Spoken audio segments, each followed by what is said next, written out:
ବନ୍ଧୁଗଣ ସମସ୍ତଙ୍କୁ ପ୍ରଭୁ ଯୀଶୁ ଖ୍ରୀଷ୍ଟଙ୍କ ମଧୁର ନାମରେ ଶୁଭେଚ୍ଛା ନମସ୍କାର ଅଭିନନ୍ଦନ ଜଣାଏ। ମୁଁ ଗୋଟେ ଭିଡ଼ିଓ ଦେଖୁଥିଲି ଯାହାକି ଅତି ଦୁଃଖ ଲାଗିଲା, ଆଉ ସେଇ ଭିଡ଼ିଓ ବିଷୟରେ ଆପଣମାନଙ୍କୁ କିଛି କହିବା ପାଇଁ ଚାହୁଁଛି।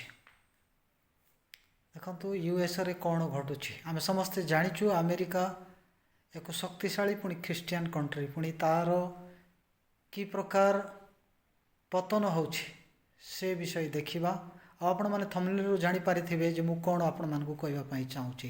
ଦୟାକରି ଭିଡ଼ିଓଟି ଦେଖନ୍ତୁ, ତାପରେ ଆମେ ସମସ୍ତେ ଏ ବିଷୟ ନେଇ ଅଳ୍ପ ସମୟ ଆଲୋଚନା କରିବା। कई बार लोगों के धर्म परिवर्तन की खबरें सुनी होंगी। कई बार ये धर्म परिवर्तन स्वेच्छा से होता है, कई बार लालच देकर डरा धमकाकर भी धर्म परिवर्तन कराया जाता है। लेकिन अमेरिका में चर्च के धर्म परिवर्तन की खबर इससे बिल्कुल अलग है।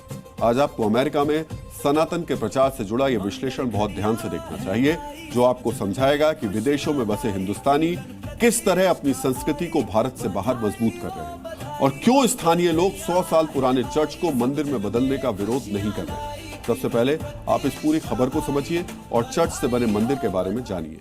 अमेरिका के ओहायो राज्य के क्लीवलैंड में इस मंदिर का निर्माण किया गया है। यह मंदिर पहले 100 साल पुराना एक चर्च था, जिसे स्वामी नारायण संप्रदाय ने 180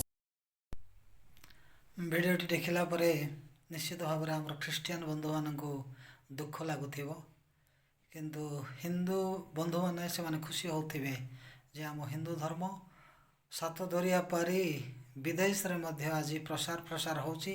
ପୁଣି ଅନେକ ଖ୍ରୀଷ୍ଟିଆନ ଲୋକମାନେ ହିନ୍ଦୁ ଧର୍ମ ଗ୍ରହଣ କରୁଛନ୍ତି।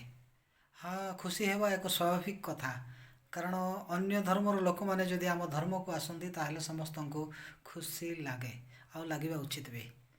କିନ୍ତୁ କୌଣସି ଖ୍ରୀଷ୍ଟିଆନ ସେଠାରେ ହିନ୍ଦୁ ହେଇନାହାନ୍ତି। ଏଠାରେ କ'ଣ ହେଇଛି ନା, ଆଉ ଲୋକମାନେ ନାସ୍ତିକ ବହୁତ ହେଉଛନ୍ତି, ଯାହାକି ପୂର୍ବ ଡାଟା ଯଦି ଦେଖାଯାଏ ତାହେଲେ ନିଜକୁ ଖ୍ରୀଷ୍ଟିଆନ ବୋଲି 98% ଆମେରିକୀୟ ପରିଚୟ ଦେଉଥିଲେ। କିନ୍ତୁ ବର୍ତ୍ତମାନ ଡାଟା ଯଦି ଦେଖାଯାଏ କେବଳ 62 ବା 62% ଲୋକ ହିଁ ନିଜକୁ ଖ୍ରୀଷ୍ଟିଆନ ବୋଲି ପରିଚୟ ଦେଉଛନ୍ତି। ସେଥିପାଇଁ ଚର୍ଚ୍ଚ ଗୁଡ଼ିକ ବନ୍ଦ ହୋଇଯାଉଛି, ଆଉ ବନ୍ଦ ହେବା ଦ୍ୱାରା ସେ ଚର୍ଚ୍ଚ ଗୁଡ଼ିକର ରକ୍ଷଣାବେକ୍ଷଣ କରିବା ପାଇଁ ଯେଉଁ ସବୁ ଅର୍ଥର ଆବଶ୍ୟକତା ରହୁଛି ସେସବୁ ମଧ୍ୟ ହୋଇପାରୁନାହିଁ। ସେଥିପାଇଁ ଅନେକ ଗୁଡ଼ିଏ ଚର୍ଚ୍ଚକୁ ବିକ୍ରି କରାଯାଉଛି। ତେବେ ଏପରି ପରିସ୍ଥିତିରେ ଆମମାନେ ନିଶ୍ଚିତ ଭାବରେ ଆମେରିକା ପାଇଁ ପ୍ରାର୍ଥନା କରିବା ଉଚିତ।